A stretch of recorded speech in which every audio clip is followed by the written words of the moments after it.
defenseman. Monahan parked in front. Docks to Caulfield. Fires. Scores! You are about to enter Habs After Dark with Recliner Sports. 3, 2, 1, 0. Well, good evening, boys and girls, ladies and gentlemen. Welcome, gang, to Habs After Dark. My name is Devin from Recliner Sports, and we're here to talk about hockey. We're here to talk about the Montreal Canadiens. I'm glad to see that we have lots of people in the live already, and we have some questions ready to go.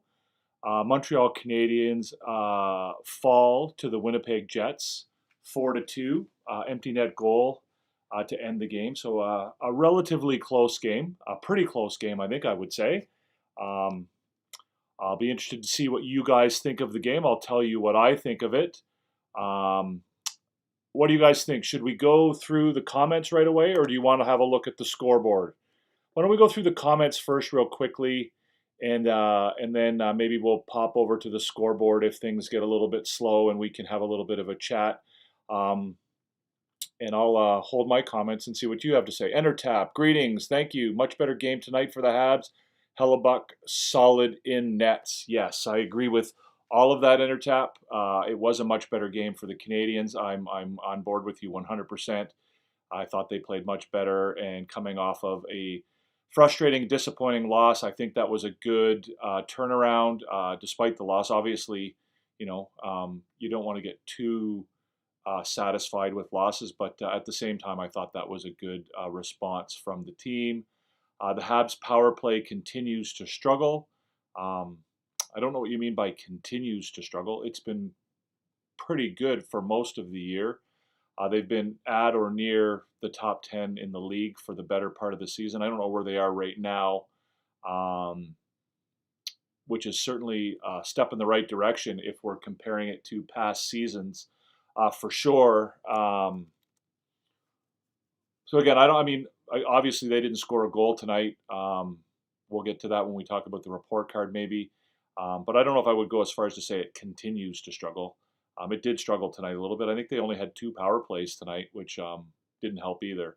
I think if I'm not mistaken, I believe the power plays were 6-2 in favor of the Winnipeg Jets. I think the Jets got 6 power plays to Montreal only having 2, which is not a recipe for success. Again, and I don't think it was a case of the Canadiens being undisciplined. Other than the Dvorak penalty, I don't think there were any that I would really blame them on. We did a lot better than any fan expected. Well, maybe. I know that they have that in them, Gary. I'm not going to say that was unexpected. I didn't expect them to beat up on the Jets, but certainly they've played well against some of the better teams in the league. You recall, in particular, the victory against Edmonton, which I think was also on a Saturday night, if I'm not mistaken. Listen to that, Saturday night. Speaking of Saturday night. I know they're capable of that. I'm not, if you've been here before, I'm not a guy who, loses my mind when they play, when they have a rough game, or a guy who gets too high when they have a good game. So I didn't think that they would get blown out by the Jets, even though the Jets are one of the better teams in the league.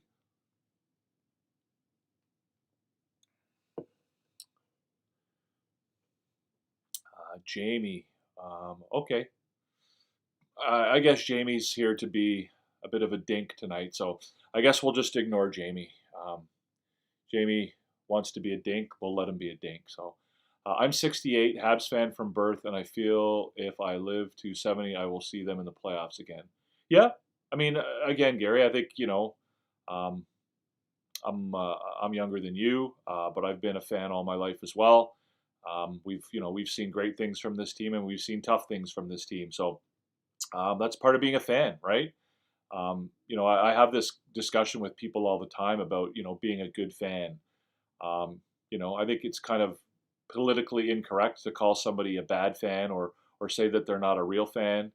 But I think there is good fans and bad fans, right? To me, a good fan is somebody who is willing to watch the team no matter what, and to make the effort to understand what the team is doing and understand what the team is all about, and to if they're going to be critical of the team, to at least inform themselves so that their criticism does come from a place of information and not sort of one of emotion and knee jerk reaction. So yeah, I mean, we've been fans for a long time, and I think for me, I want to see this team do well, and the fact that they're struggling a little bit this year isn't really the end of the world for me. What's up, Puck Hawk? Good game overall. Happy for Hudson. Yes, Hudson with his first goal of the season. Yes, Claude Richard. Much needed goal. Power play has dropped. They're 17th in the league now. Yeah, so it is struggling a little bit, I suppose. But I don't think that's the biggest issue. I thought they got some chances tonight. I thought they moved the puck well on the power play. They just weren't able to finish it off. Do they have 4 power plays? Let's have a look here. Not that I don't trust you, but I'm going to have a look. Scores.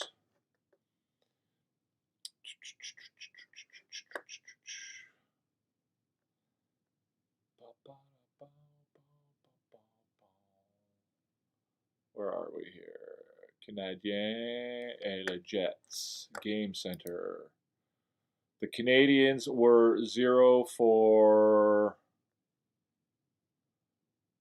4 on the power play, and the Jets were 2 for 6. You are correct. Yeah.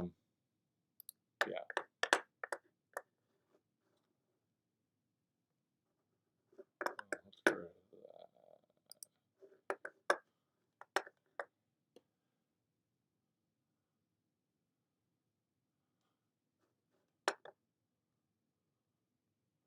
Oh, I beg to differ, Jamie. When you come into a live and you say nobody expected Montreal to do anything and they didn't, LOL.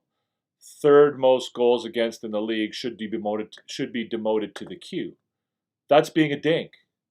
I'm sorry, and maybe you don't understand what a dink is, but I'm here to inform you that doing that, you're a dink.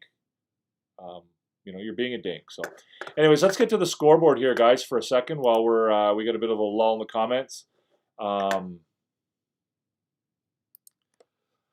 So there's the scoreboard. So the Canadiens come out, and I thought they looked really, really good at the beginning of the game. They looked really, really good at the beginning of the Pittsburgh game as well. So I wasn't sort of counting my chickens before they hatched at that point, but certainly they looked really nice. Coming out of the gate, they were carrying the play. They were winning battles. They were.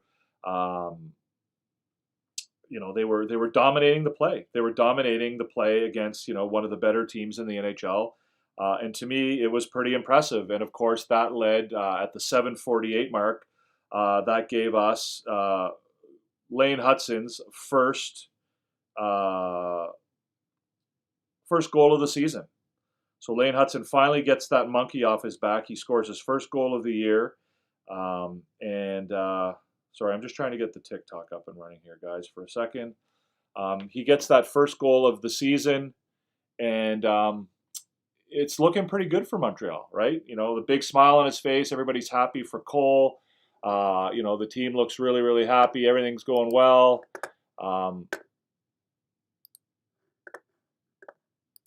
Sorry, this computer is driving me up the wall here.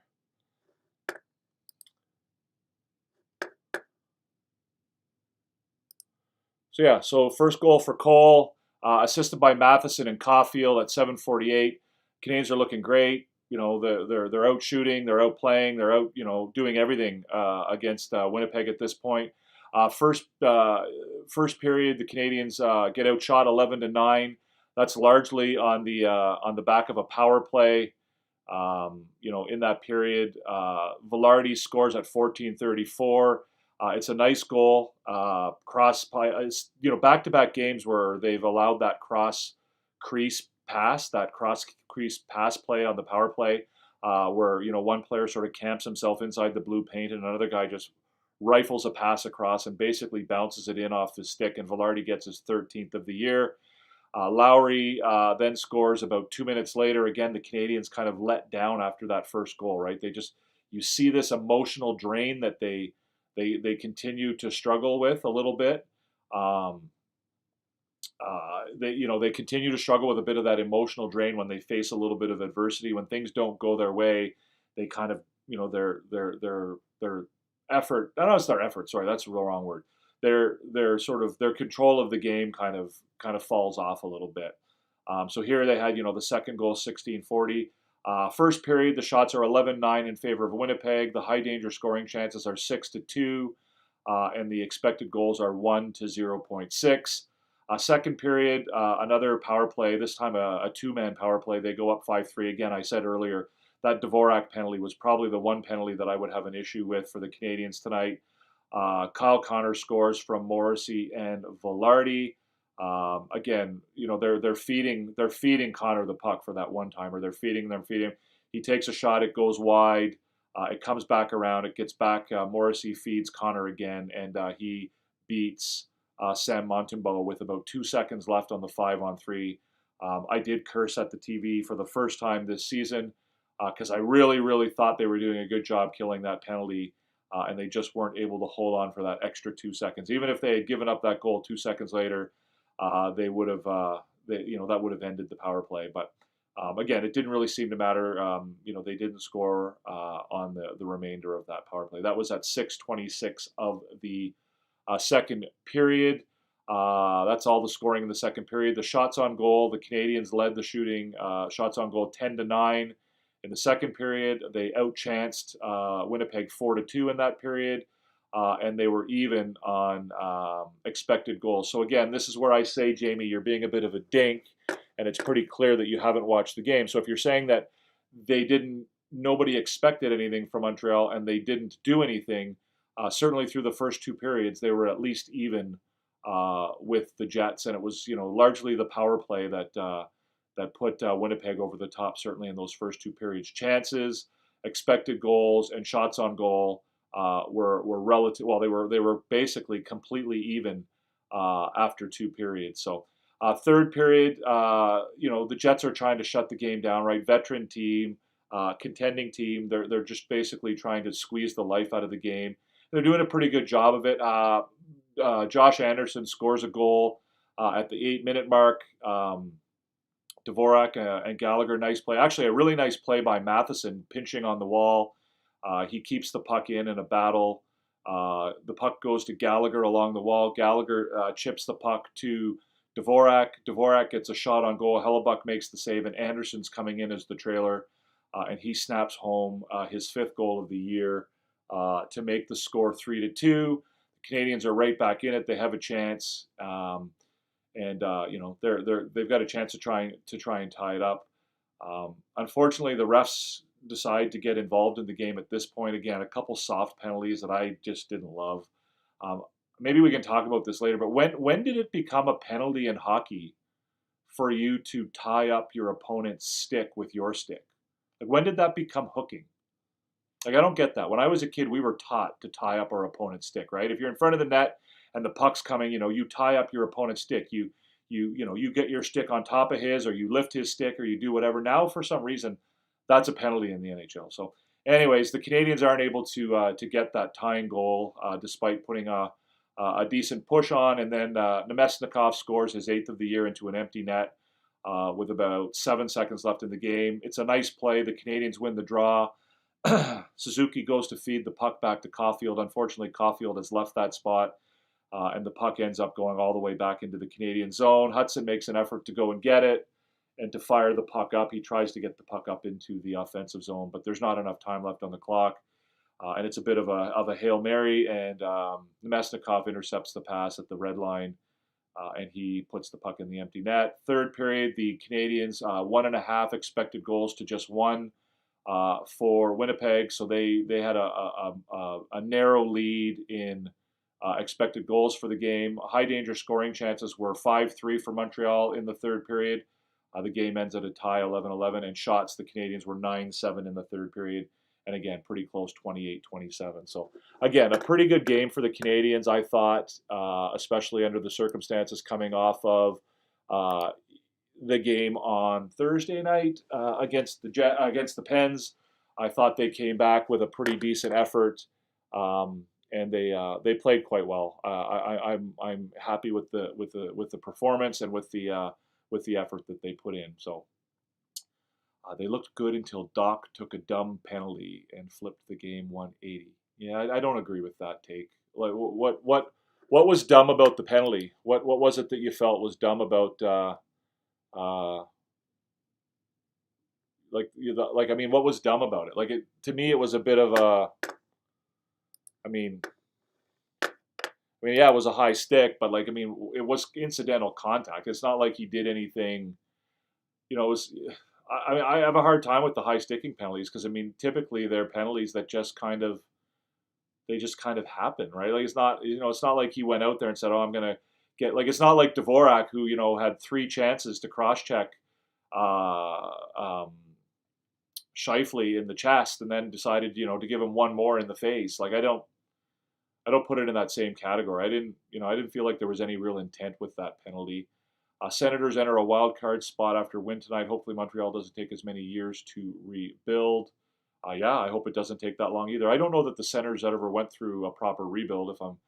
If I'm being frank about it, but in any event, that's a discussion maybe we can have down the road. Adrian is here. The first time the Jets won against the Habs. Usually the Habs win against the Jets home and away, but go Jets go. Plus, I'm hoping the Jets win the Stanley Cup this season. Okay. Yeah, I'm not cheering for the Jets in the same way. Gary Conway, we need to cut down on the penalties. We may defend very well, but it takes away from momentum. Yeah, I think we need to cut down on the penalties. I don't really feel like the Canadians have taken or take a lot of bad penalties in games. I feel like the standard for what's a penalty in the NHL right now is really, really, it's really diminished. It's really quite soft, um, and it's just so arbitrary. Like again, I posted in Blue Sky a comment in Blue Sky, like we're told now that if a defender takes his hand off his stick and he puts it on the opposing player's body, that is an automatic holding penalty, right? Like if you take your one hand off your stick, and then you put it on your opponent, they tell us that is now holding. Well, that happened twice. The Jets had twice behind the Winnipeg net. I think one time it was Pionk, and another time it was Stanley. Stanley on Newhook in particular, where Newhook's trying to get away from Stanley. He's being pinned up against the boards, and Stanley takes his hand off his stick and puts it on Newhook's shoulder. No penalty.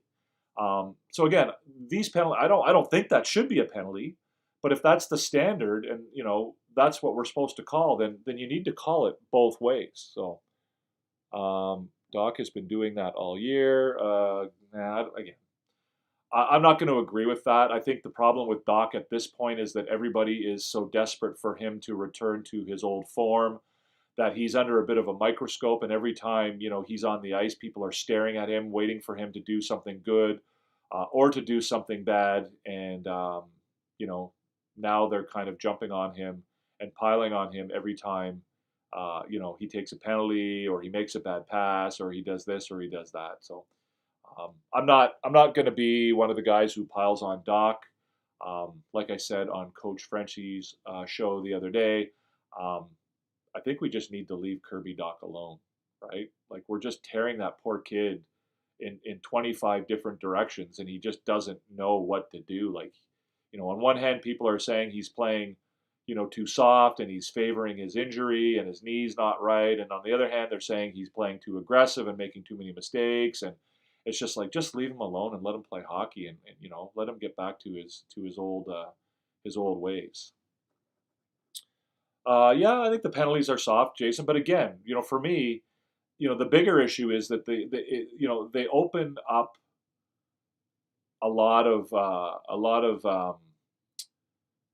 judgment for the referees, and the referees aren't using that judgment in a way that I think is consistent. So yeah, and again, I mean, it's a problem because they technically, they could be calling all kinds of penalties, and I don't want that either. So. If you're over on the TikTok live, guys, if you're over there, follow the instructions on the screen behind you. Come on over to YouTube. The channel is Recliner Sports 4. The show is called Habs After Dark. If you want to be part of the show, you want to join the conversation and have a chat, come on over. This is where we are. If you are over here on the live, thank you for coming, guys. Hit the notification bell and the subscribe button right down below me here.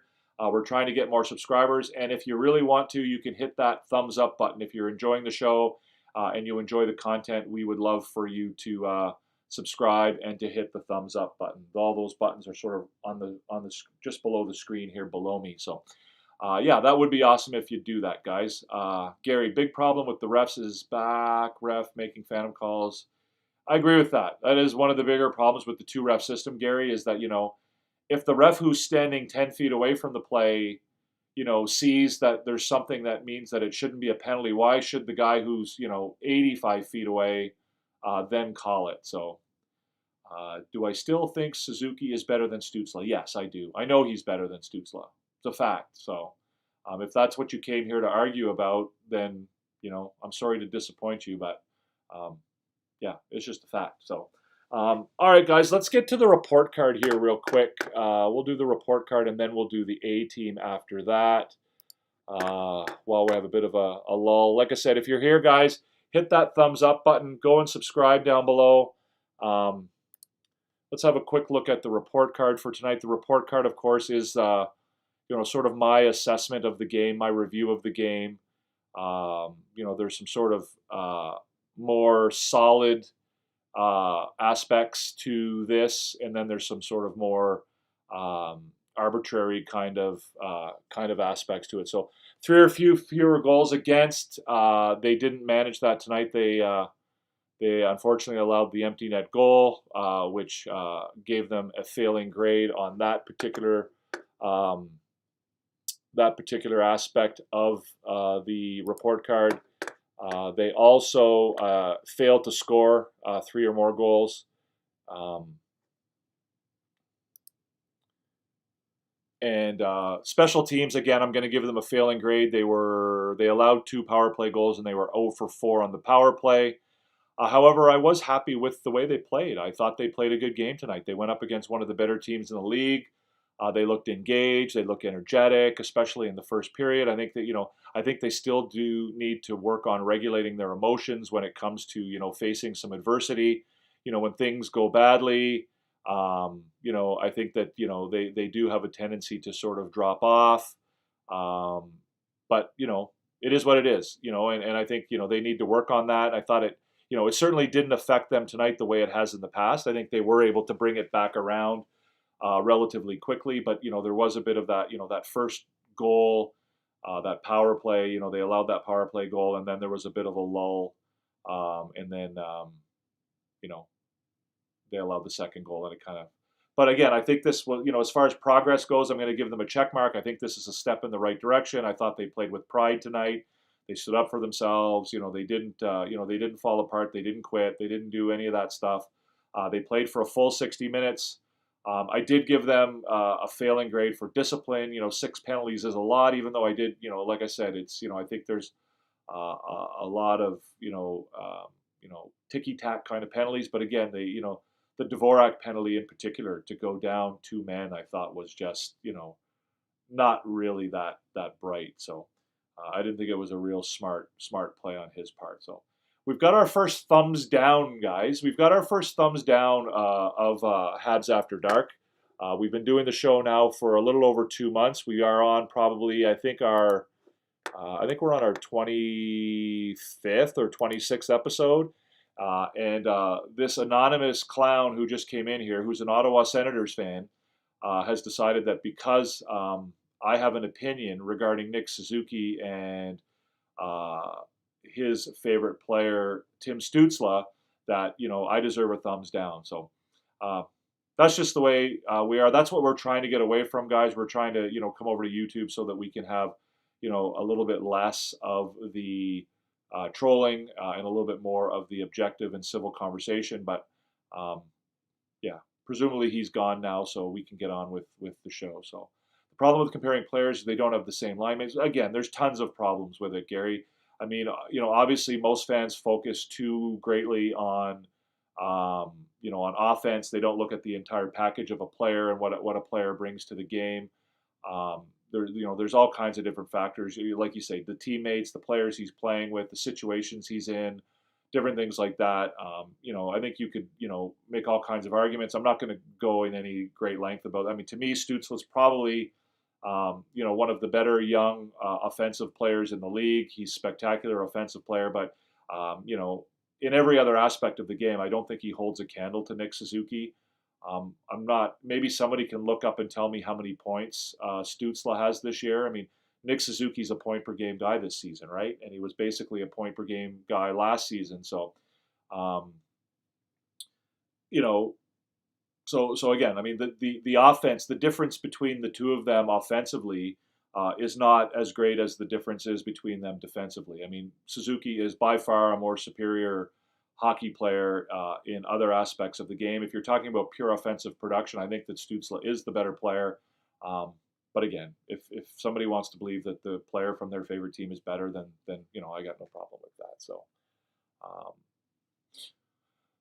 Adrian, why TF is everyone giving Doc hate all of a sudden? Like, give the man some love. Doc has been injured. Yeah, I mean, again, yeah, I agree with you. I mean, people are piling on Doc, but it's what Canadians fans do, right? We always have to have a whipping boy. There always has to be a guy on the team who,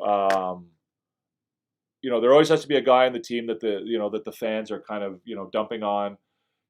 Like I said, it's unfortunate because for Doc, it's not helping him advance. It's not helping him get better. It's not helping him come around from his injury. Everybody seems to want him to return to his old form, but everybody also wants to put pressure on him to do that, which only slows down his progress and his ability to get back to that, right? Like at this point, the issues he's dealing with are largely mental, and dealing with getting his brain in order. And like I said, people are sort of pulling him in different directions.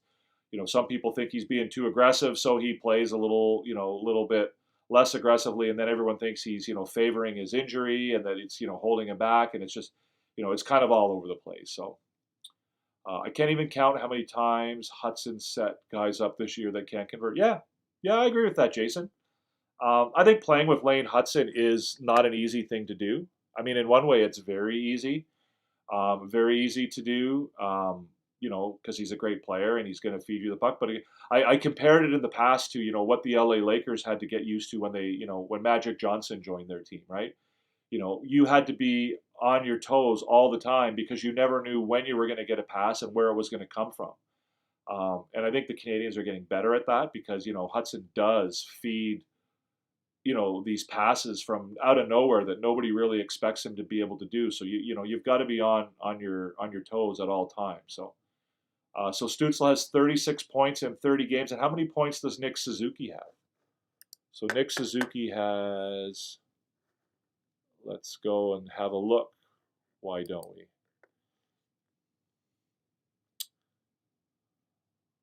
And of course, that is going to be down. Can't look at that right now because it doesn't want me to. Okay, so the game sheet is down.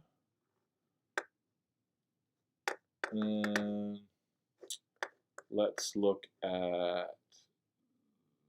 this right here. We'll go to skaters and we'll look at Montreal. Sorry guys, give me 1 second here. Nick Suzuki has 30 points in 29 games. So again, it's close, right? Offensive production, they're close. Nick Suzuki is by far the superior defensive player. I think as far as leadership skills and the rest of his game and all of that, I think he's far superior from Tim Stützle. So again, I'm not taking Tim Stützle on my team over Nick Suzuki. So if anybody's got a problem with that opinion, then that's fine. And you can just certainly disagree with my opinion. You can tell me that Stützle is better. But if you're going to come in and pretend that it's wild and get all offended and hot and bothered about it, then I think you're just being a tool.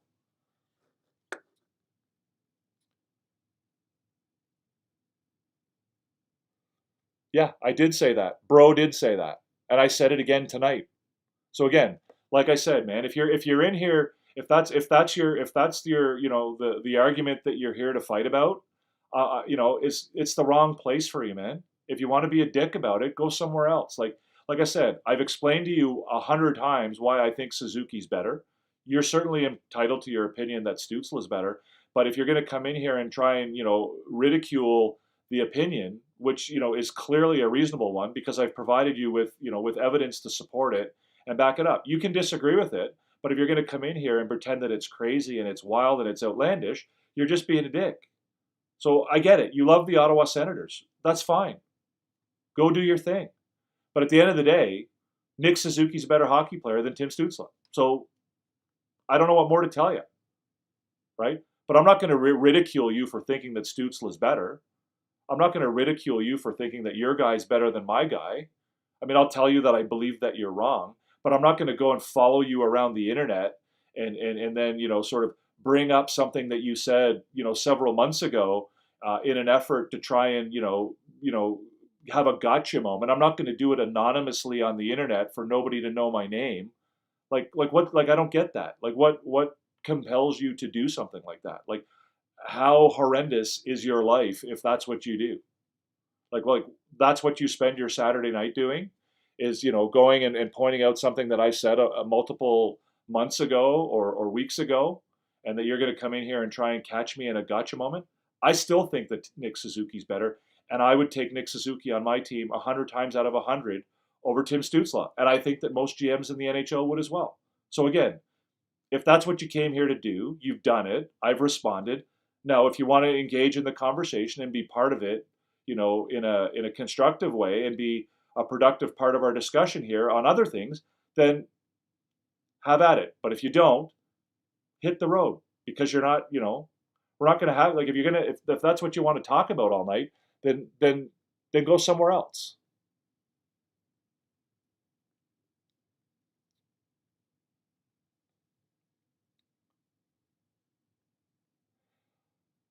What are we talking about here now, guys? I can't even count how many times Hudson set up guys. Yes, we said that. Agree. Jason, that's why I say 2 more years. Stützle outperform. Yes, I agree with all of that, Jamie. I think we already talked about that. But thank you for repeating what I already said. Now people are letting him down and not giving him what Doc needs to be a positive player, sending him a negative. Again, that's the Canadian fan base, right? Like, that's the Montreal Canadiens fan base. Like, everybody likes to say that the Canadiens have the best fan base, in the world. They don't. Montreal Canadiens fans are terrible. They're horrible at times, right? They're just so, attached to, what happened in the last 5 minutes, right? Like I've dealt with guys tonight on the Arpin Basu Substack, or the Basu and Godin Substack, guys who think that the Canadiens need to get rid of Mike Matheson, right? That he's a liability and he needs to go. He's not a better diver. You're right, Jason. Okay, man. Hey, listen. If you want to be, like I said, if you want to be a productive member of this, you can do it. If you're not, you're going to get banned, okay? The evidence I gave you is the stats and the numbers that we've just spent the last 10 minutes wasting our time talking about. Okay? Yes, Vegas traded him for a reason, because they wanted Max Pacioretty. That's why they traded him. So again, if this is the only battle you have and the only thing you have to argue about, just go somewhere else, because nobody wants you to be here. Okay? Like, come on, man. You first of all, you sound like a moron, and second of all, like, okay, we'll get it over with. I'm sorry, guys. I left TikTok to get rid of people like that, to get away from people like that. And again, you can see it kind of gets me worked up a little bit. But let's move on. Doc will need at least 20 more games before I hold him to the fire. Well, again, I don't get the purpose of holding him to the fire. Like, what does that accomplish to hold him to the fire? Like, to me, Doc's got another, year after this on his contract. He's going to be here. He's not going anywhere. They're not going to trade him. They're not going to, he's going to be on the team. So, we're going to see what he can be, right? And like I said on Coach Frenchie's show the other day, just leave him alone. Just leave him alone. Again, guys, just ignore, again, when you come into a live and you do so anonymously and all you want to talk about is one thing because I said something 3 months ago, I think it says a lot about who you are. So just let's just pretend that guy doesn't exist. How about that? Yeah, he's still only a kid. He's 23, right? So there's a lot of mileage there. We know that he has talent. We know that he has the ability to be a very good player in the NHL. And again, I think that as in order to be a good fan, in order to be a real Montreal Canadiens fan, you need to put aside your emotional knee-jerk reactions to Kirby Dach's struggles in favor of the long-term things that he's capable of bringing to the team, right? His ceiling, his potential, what he is able to do to help the Montreal Canadiens. If and when he can get back to the form that we've seen from him in the past, right? It's not like he's a guy who's never performed like that. It's not like he's a player who has never shown us what he's capable of. He has, right? Um, and maybe he becomes a different player, right? Like Josh Anderson's a great example, right? How many Montreal Canadiens fans were ready to push Josh Anderson off a cliff last year, right? Everyone hates Josh Anderson, right? Josh Anderson, oh my God, Josh Anderson, Josh Anderson, Josh Anderson. That's all you ever heard anybody talk about last year. Brendan Gallagher. What Brendan Gallagher? He's garbage. He's terrible. We got to get rid of him. Like, blah, blah. Okay, well, guess what? Those two guys are both playing really, really well this year, right? Now, are they living up to their $6.5 million contracts? No, but they found another way to contribute to the team, and they're doing it night in and night out, right? And frankly, Anderson is showing right now, the possibility that he could return, maybe not all the way back to where he was as an offensive producer in the NHL earlier in his career. But I mean, if he scores 15 or 20 goals, is anybody going to be upset about that? I think that's pretty impressive. Pretty impressive. Well, Galley's a bit of a different situation, Jamie, really, because I mean, Galley was a great hockey. I mean, Galley still is a good hockey player. Brendan Gallagher came into the league as a very highly touted prospect, and he had a number of really good years, offensively and whatever. But injuries have really taken the toll on Brendan Gallagher, right? The style of game that he plays at his size has really beaten him up quite a bit. The broken hands, the broken ankle, like all of this stuff that he's had to deal with have really slowed him down. So I'm not the biggest fan of Doc, but the best thing the Habs can do is give him time to figure. I'm not. I don't want to challenge on this, but again, why are you not the biggest fan of Doc, Aiden? Like, what is it that he's done that could possibly make you, quote unquote, not a big fan of his? Like, I don't get that. Like, I mean, I get that he struggled, but he's not struggling because he's a bad hockey player. He's not struggling because he's not trying. I mean, you ever watched him interviewed? Like, he looks half the time like he's ready to cry. The poor kid, like, there's nothing in the world that this kid wants more than to be able to play hockey the way he knows he's capable of, right? And, like, he's trying so friggin' hard, and it's just not coming. Like, you think it's frustrating for you? Imagine how he feels, getting in his car after the games and driving home. 23-year-old kid is going back, to his apartment, wherever he lives, and having to, like, be inside of his own head. Like, it's just like, I don't know. Like, I don't see what it is that you could dislike about, that kid. Again, I don't know how you could have, anyways. He has little to no. Sorry, Frank says, Lane Hudson finally got his first goal. Yeah, he did. Nice goal. Finally, he almost had his second goal too. I don't. Maybe Doc deflected that one. That went off the post in the third period as well. He has little to no trade value at this point. Getting rid of him makes no sense. Well, it makes no sense anyways. He does have trade value, Aiden. He's a first-round draft pick who's 23 years old, so he does have trade value. So again, I think that your quote-unquote not the biggest fan of him is kind of shading your view a little bit of him. It's kind of tinting your view of him a little bit, tainting your view, I guess. He does have trade value. He doesn't have the trade value that you would even consider trading him for. And again, this term "get rid of him," it makes me laugh every time I hear people talk about get rid of him. You don't get rid of NHL hockey players in this NHL cap era or in this NHL CBA era.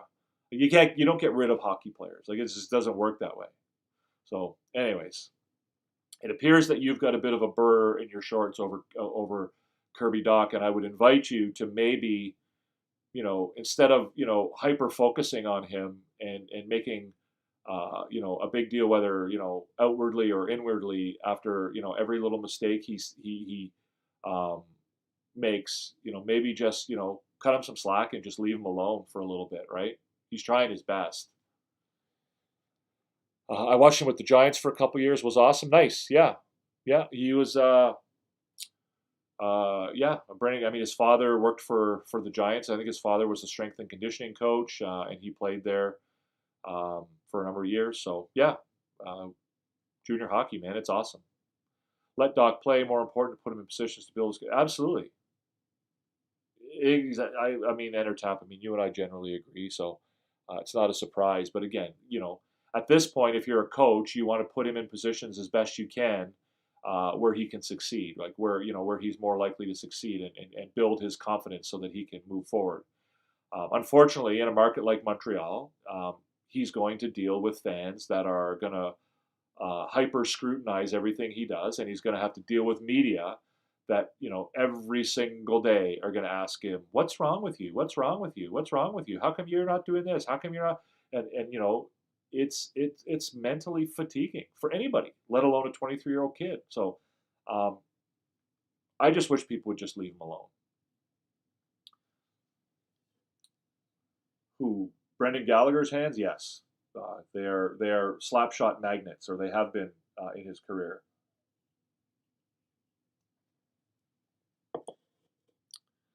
Yeah, but again, his injuries are not the problem anymore, Aiden. He's capable of skating, right? His skating is back. He's skating like he did before the injury. Like he's got the same speed. Maybe he doesn't have as, I mean, again, I haven't noticed this, but again, perhaps you could argue that he doesn't have the same, agility that he once had, like, the side to side and changing directions and so on and so forth. But again, at this point, it has nothing to do with his injuries. It's all mental. It's all in his head. This is what he's dealing with now. So,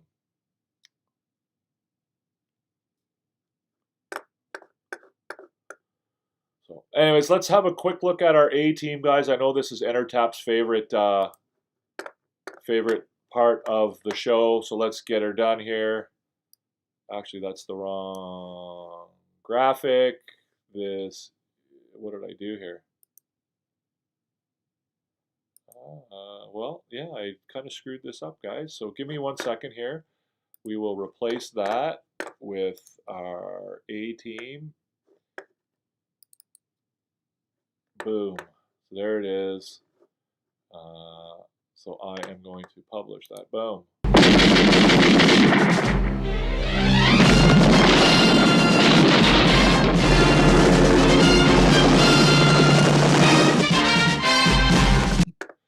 So there's our A team, guys. Let me know if you agree or disagree. These are the players that I feel like were the best performers for Montreal tonight. I don't think there was anybody that was spectacular tonight, but I think there were a lot of guys who were very good. Like it's not, I don't think it's a situation where there was a guy who clearly stood out above all the rest. But again, I think these four guys here were the best of the rest. I thought they had a pretty good game. Lane Hudson obviously scoring his first goal of his career, contributing offensively throughout the game. I thought he had a really nice game. Offensively and defensively. Alex Newhook, I thought, looked really good tonight. I don't know if you guys agree with that or if you also noticed it. He's using his speed. I don't know if you saw the one of the press conferences with Martin St. Louis earlier this week, where he talked about Newhook using his speed on defense. And so I thought that it was really nice that he did that on defense. I thought he looked really good. Line A again.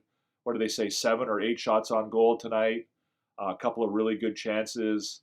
I still think he's sort of working on other aspects of his game, but his shot definitely is there. I still think he's working on his skating and sort of getting around and so on. Hey, James, what's going on, man? Welcome in. Welcome in. Yeah, I thought Line A played really, really well tonight. Again, that line still struggles a little bit. But again, Line A and Newhook were both quite good. I thought Doc was all right tonight. Again, see, that's the problem right now. Now we're at the point where Doc, even if he has sort of an average game or a mediocre game, we all say to ourselves, well, he hasn't had that, he hasn't had that great game that tells us that he's back. So now we treat that as if it was a bad game, right? So like he had a middle of the pack game. He was, average tonight. He didn't look great. He didn't look bad. He didn't make any, mistakes. He didn't, I mean, some people will argue that, that the penalty he took in the first period, I guess, but again, like he had a, an average game. He had a mediocre game, like, a standard game. But because he didn't return to form and get back to the guy who we want him to be, we treat that like it was, a negative or a bad game. So, and my last guy is Josh Anderson. Not just because he scored a goal in the third period. I just felt like, even for, it's not even just tonight. It's like the last, 5 or 6 games. Anderson's been skating better. He's been getting more offensive chances. It looks like he's got his hands back a little bit. And, he's playing physical. He's hitting. He's doing all that good stuff that you expect from a bottom 6 forward. And I think he's just been a real revelation to the Canadiens. He and Gallagher both have played really, really, really well. So those are my 4 members of tonight's A team: Hudson, Newhook, Line A, and Anderson. Let me know. Do you agree or do you disagree?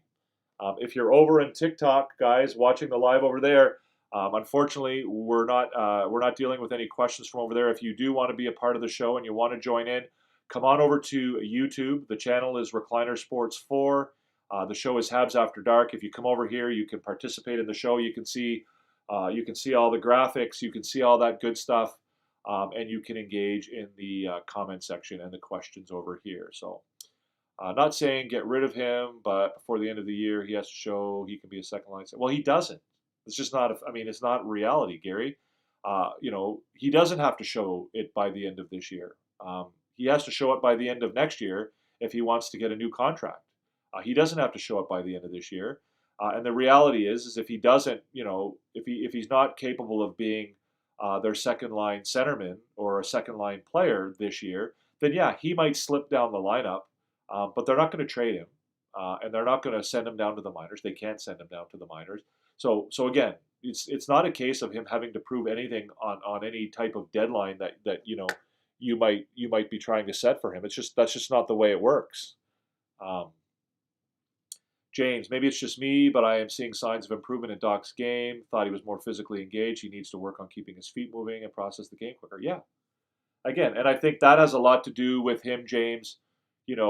Being indecisive in his own head and not being confident, right?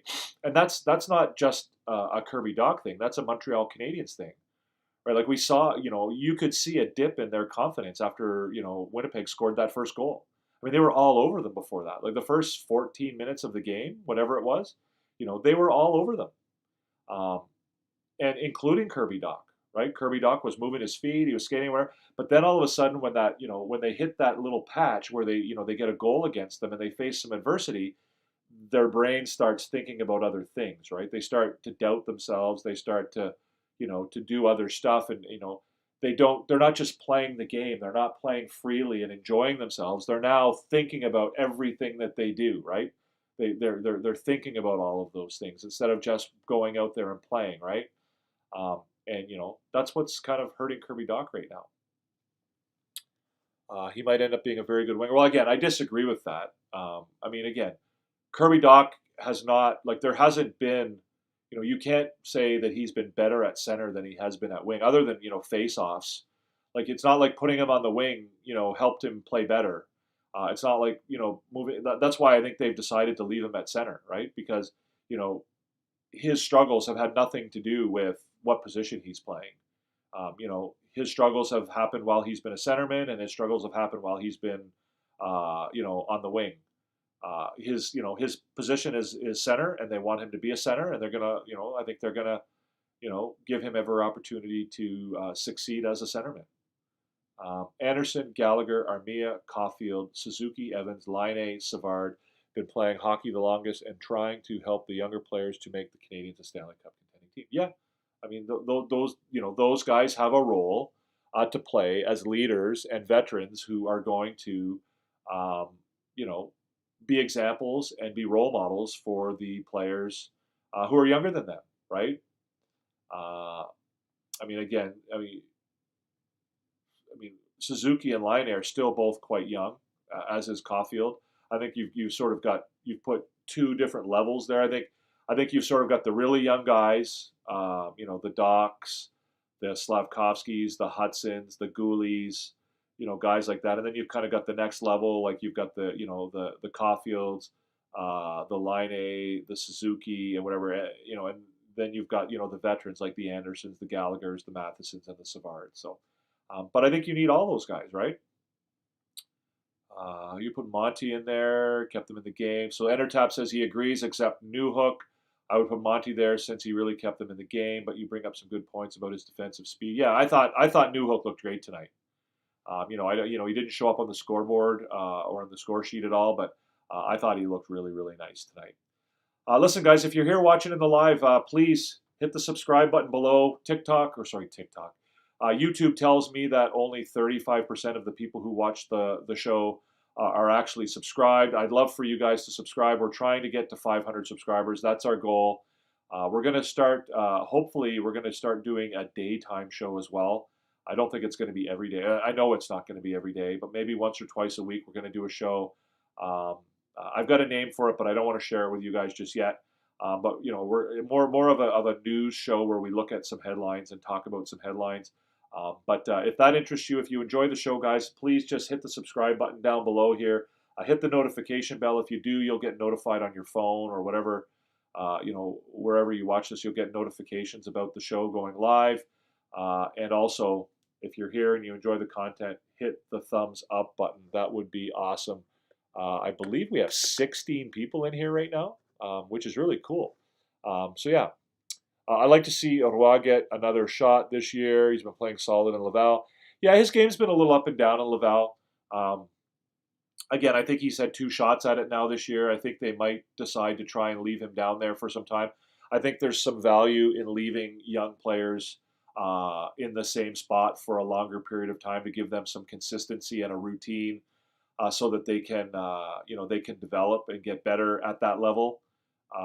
As opposed to sort of shuffling them up and down between the minors.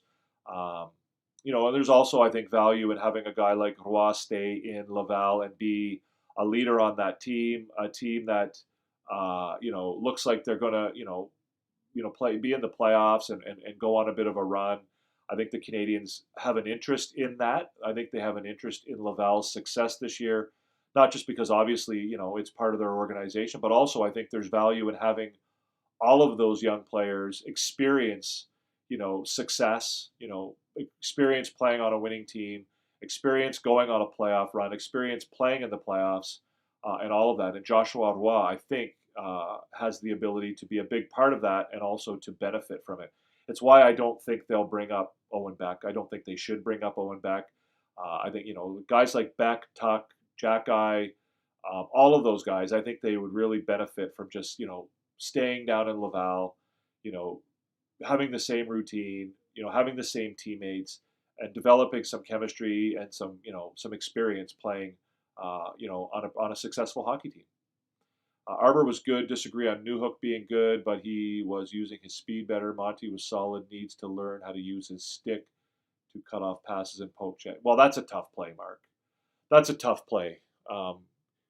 Like if you take your stick and you try and break up that pass across the middle, then their guy then buries the puck behind you, right? You can't.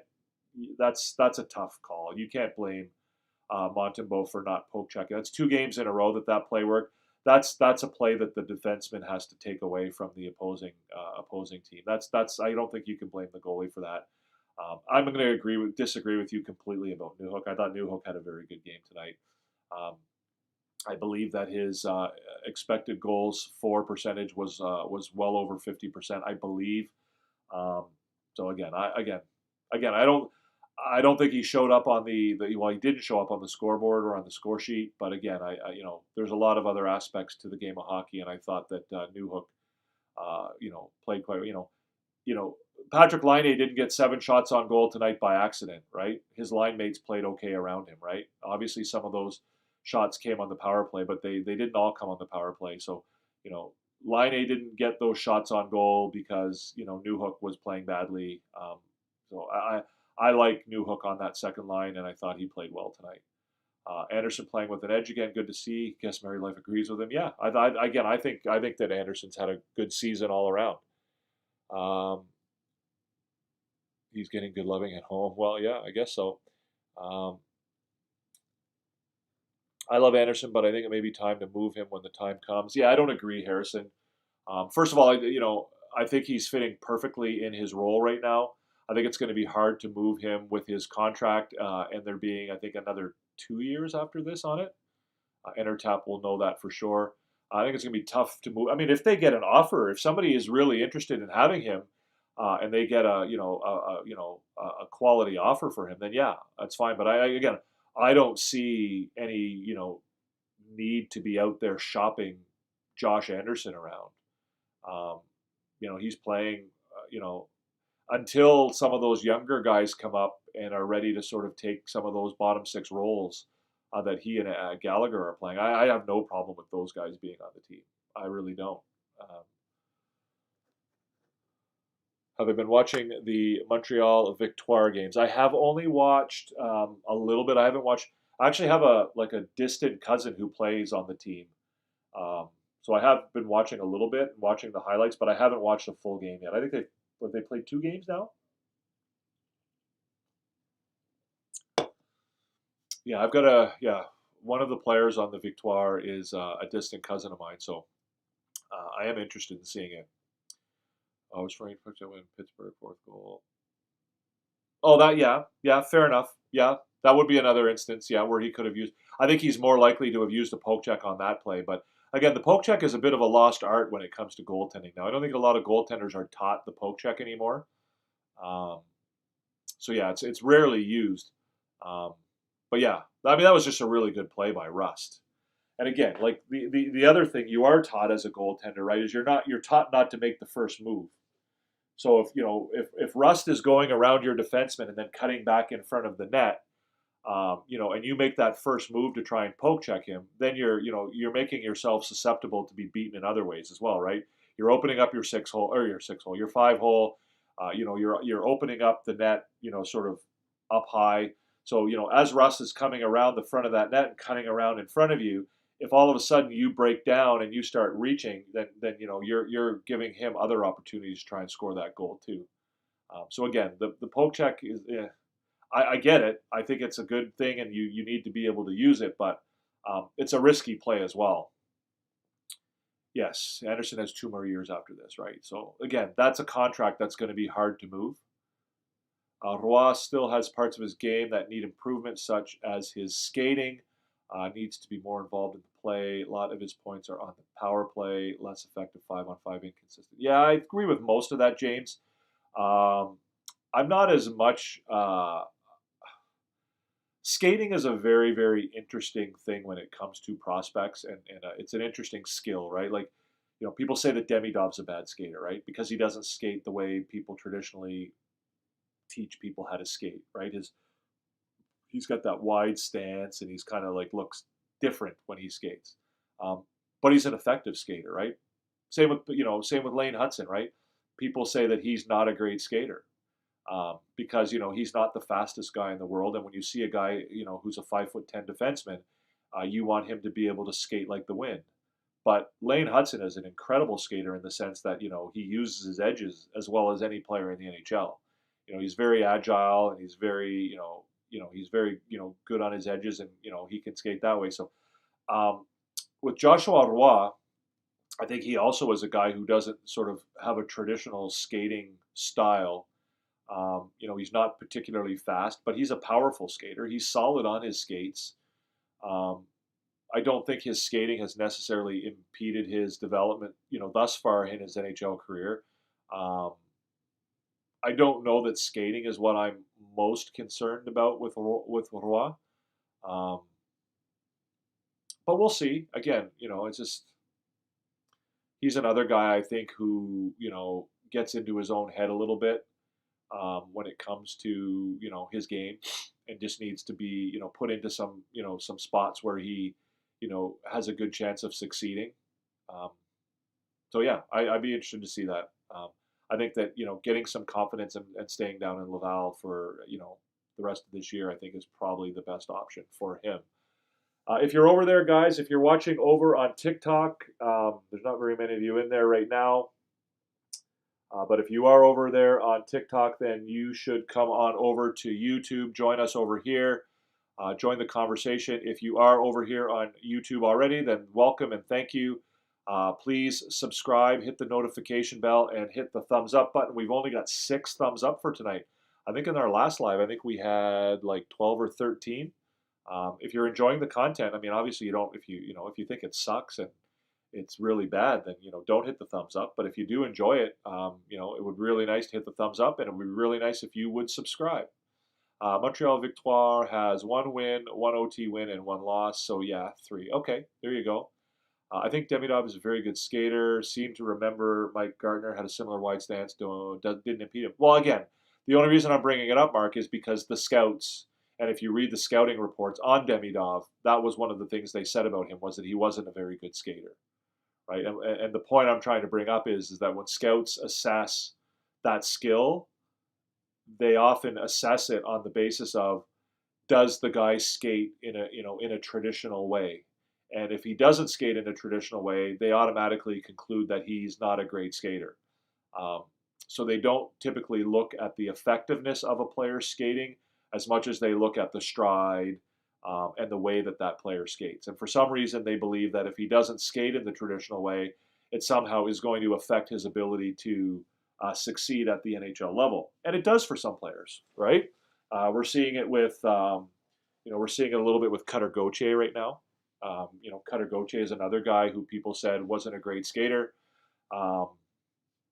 But, as it turns out, he's, maybe that is going to affect his ability. I want to try something new with you guys here. Let me see if I can do this right now. I want to show you guys something that you might enjoy. I don't know if I can do it. So if it doesn't work, don't get mad at me. But I am going to try it nonetheless and see if I can make this work.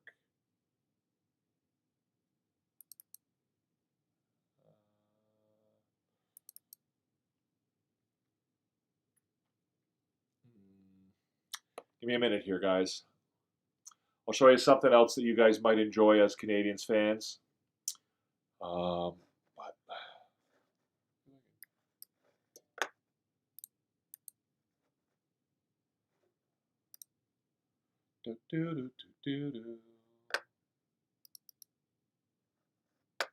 That's just going to take a minute to load up. So, what do we have over here? Let's see if I can get this to work. Oh, yeah, I might.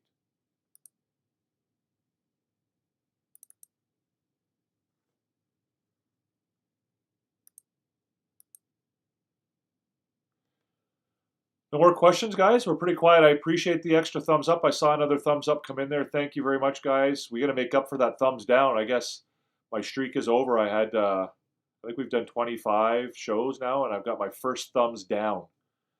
So again, maybe I'm not as good at this as I thought I was.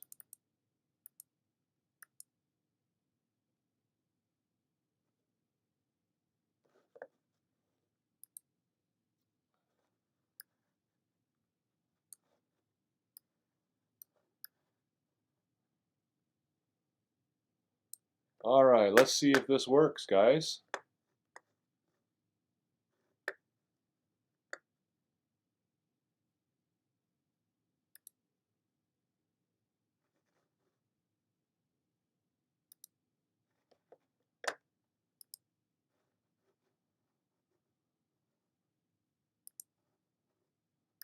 Can I get this to work? Maybe not.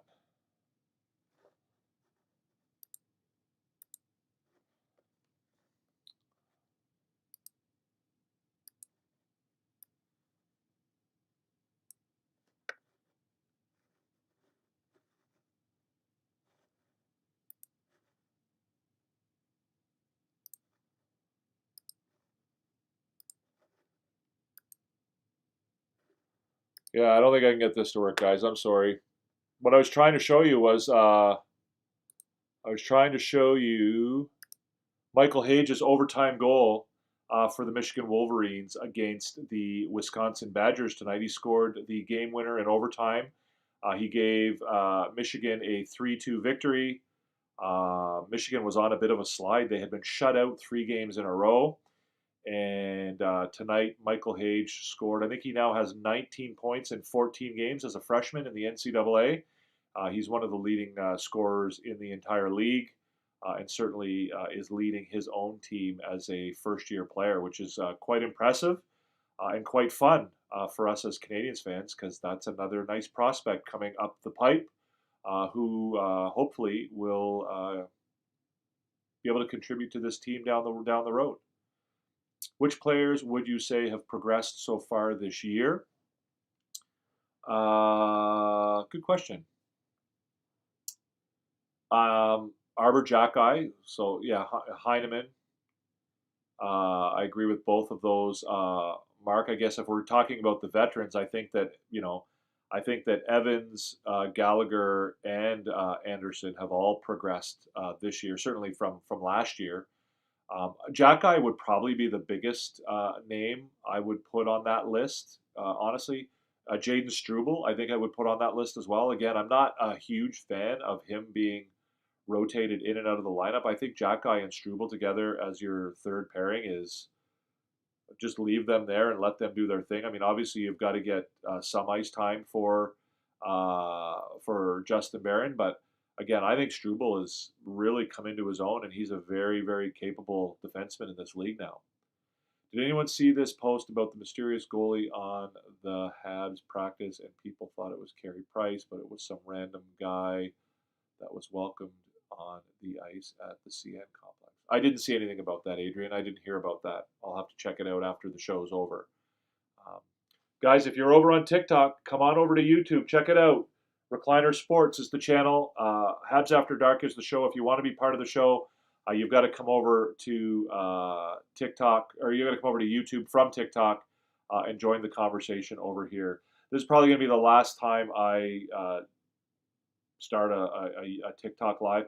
The reason I'm doing it, guys, is because I did do TikTok lives for a really long time, and I want to give the people who used to enjoy the show over there the opportunity to know that we're back over here on YouTube. But tonight will probably be the last time I do the TikTok lives as an invitation to join over on YouTube. So that's just about it. So I think that might be it for tonight, guys. I think that might be the end of the show. Again, the Canadiens, they fall to the Winnipeg Jets 4-2.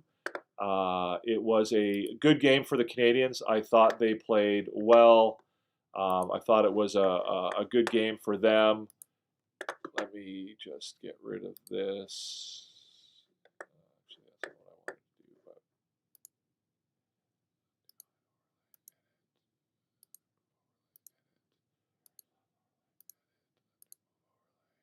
sorry, guys.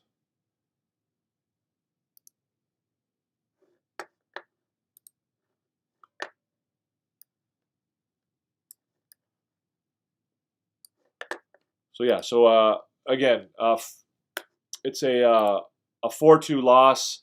Not a bad game for the team. I thought they showed heart. They played well against one of the better teams in the league. They stood their own.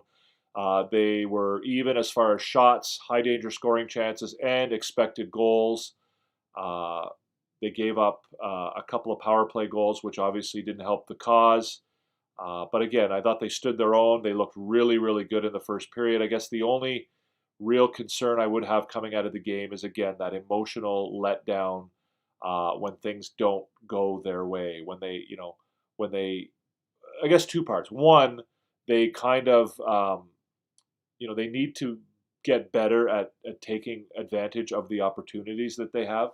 And two, when they're playing well and then something goes wrong, the ability to not let that impact the team, for any significant amount of time going forward, I think is something that they need to work on a little bit, right? So when they allow a goal, it's not going to lead to a second goal or a third goal or even, you know, a letdown at all, right? That it needs to sort of be something that they can cope with and they can handle.